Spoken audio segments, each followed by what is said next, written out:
제가 최근에 한국어를 공부하기 전에 알았으면 좋았을 6가지라는 영상을 봤습니다.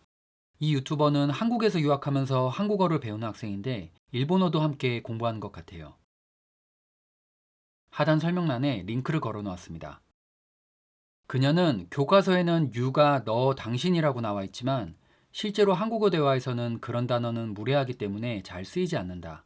그래서 상대를 어떻게 불러야 할지 모르면 굉장히 어색한 상황이 된다는 얘기를 했습니다. 상대의 이름을 모르거나 상대의 직책을 모르거나 혹은 들었는데 까먹었으면 점점 더 곤란한 상황에 처한다. 왜냐하면 한국에서는 직접적으로 너라고 호칭하는 일이 드물기 때문이다. 교과서에서는 너의 높임말로 당신이 있다고 가르치지만 당신 역시 예의에 어긋난다. 이름 뒤에 직책이나 시를 붙여 호칭해야 한다. 영어와 중국어는 처음 만난 사람에게도 너라고 할 수 있죠. 하지만 한국어 문장에서는 너와 당신이 잘 쓰이지 않습니다. 한국어를 좀 더 배우면 다른 종류의 너를 배우지만 역시 대화에서는 잘 쓰이지 않아요. 그러면 한국인들은 어떻게 너라고 말할까요? 사실 일본어 역시 너와 당신을 잘 쓰지 않는 것은 한국어와 비슷합니다. 하지만 너 대신 쓰는 말이 한국과는 차이가 있습니다. 너라고 말하지 않기 위한 방법 하나는 그냥 문장의 주어를 생략하는 겁니다. 당신은 식사하셨어요? 대신 식사하셨어요? 라고 말하는 겁니다. 한국어와 일어에서는 이렇게 주어 없는 문장이 흔합니다. 하지만 잠깐은 몰라도 오래 만날 사이라면 계속 주어를 생략하고 대화할 수는 없겠죠. 뭔가 정확하게 상대를 호칭하지 않고 애둘러 말해야 하기 때문에 시간이 갈수록 답답해집니다. 그래서 뭔가 주어를 정하기는 정해야 합니다. 그래서 주어를 채우기 위한 방법은 너와 같은 2인칭 대명사 대신에 학생, 사장님, 선생님과 같은 3인칭 지칭어를 쓰는 겁니다. 이거는 마치 우리 둘 다 알고 있는 어떤 선생님이 있어서 그 선생님에 대해서 물어보는 것과 같은 문장입니다. 너에 대해서 물으면서 다른 누군가에 대해서 묻는 것처럼 간접적으로 호칭하는 방법입니다. 사실 이러한 간접 호칭은 한국어와 일어에만 있는 게 아닙니다. 영어에서도 왕이나 왕족 등을 호칭할 때 폐하나 전하라는 단어를 쓰죠.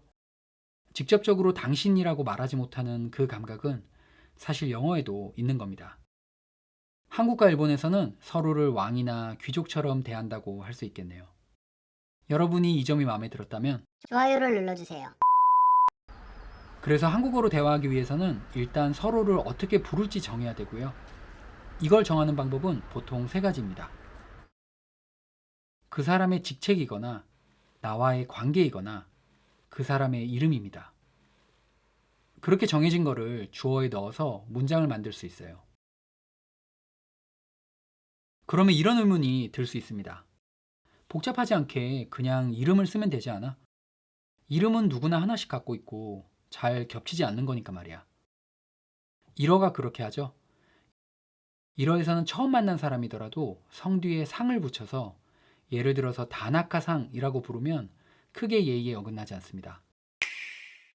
그래서 일어로 대화할 때는 상대의 성을 알고 있으면 일단은 안심할 수 있어요. 대화가 가능하기 때문이죠. 하지만 한국어는 여기서 일본어와 달라집니다. 한국어에도 일본의 상과 사마와 비슷한 시와 님이 있는데요. 하지만 초면에 이름에 시와 님을 붙여서 부르면 예의 있는 느낌이 아닙니다. 예를 들어서 제가 이분을 만났을 때 오씨 혹은 일남님이라고 한다면 그 후로 사람들은 저를 슬금슬금 피할 겁니다. 왜 그럴까요? 한국어에서는 왜 이름에 씨를 붙여 부르면 무례하게 들리는 걸까요? 제 생각을 말하겠습니다. 물론 제 생각이니까 틀릴 수도 있어요. 한국에서 오씨나 일남님이 무례한 이유는 한국어에서는 누군가의 이름을 노출시키는 게 무례한 느낌이기 때문입니다. 이름은 호칭 아닌가? 어떻게 호칭을 호칭하는 게 무례할 수 있지? 그렇습니다. 하지만 문제는 아무나 부르라고 만든 이름이 아니라는 겁니다. 과거 유교 문화에서는 이름은 부모님께서 주신 것이기 때문에 부모님이나 왕, 그리고 스승님만 부를 수 있는 것이었어요. 친구나 동료들이 부를 수 있는 거는 자나 호라고 해서 따로 있었습니다. 물론 이러한 유교 문화는 많이 사라졌죠. 저는 살아가면서 한 번도 이렇게 말하는 사람을 본 적이 없어요. 내 이름은 부모님이 주신 거라서 나는 누가 내 이름을 부르는 게 싫어. 하지만 누군가의 이름을 조심스럽게 호칭하는 문화는 남아 있고요. 이러한 언어 문화는 잘 변하지 않죠. 일본에서는 누군가 부모님의 이름을 물어보면 父の名前は石田誠一と申します。父の名前は石田誠一です。 라고 답할 수 있다고 하네요. 하지만 한국에서 여러분이 예비 장인을 만난 자리에서 아버님 함자가 어떻게 되시나? 라는 질문을 받았을 때 김철수입니다. 라고 대답하면 그 순간에 많은 것들을 돌이킬 수 없게 됩니다. 한국에서는 어린이 때 이미 누군가 부모님의 이름을 물어보면 어떻게 조심스럽게 한 글자씩 대답해야 하는지 배웁니다. 그래서 이름을 부르는 게 쉽지 않은 한국에서는 대화를 위해 이름 말고 다른 정보가 필요할 때가 많아요. 즉, 여러분들의 개인정보를 수집해야 하는 겁니다.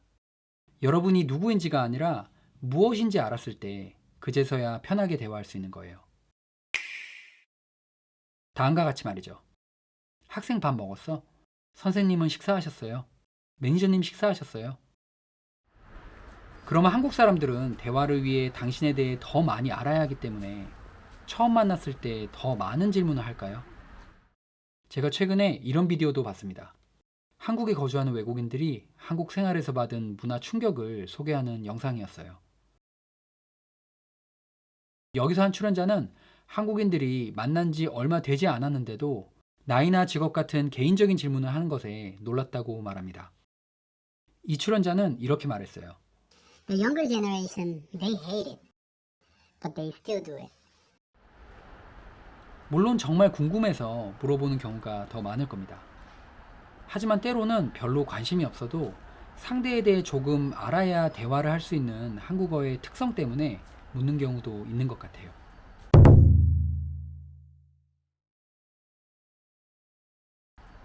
실제로 한국 사람도 누군가를 처음 만났을 때 주어를 찾지 못해서 어색해할 때가 많고요. 상대에게 물어보거나 탐색하는 방법으로 적절한 주어를 찾기도 합니다. 즉, 한국어 대화를 할 때 주어를 채우지 못해서 겪는 어려움은 한국어 실력이 부족해서가 아니라 한국어의 언어 간습 때문인 겁니다.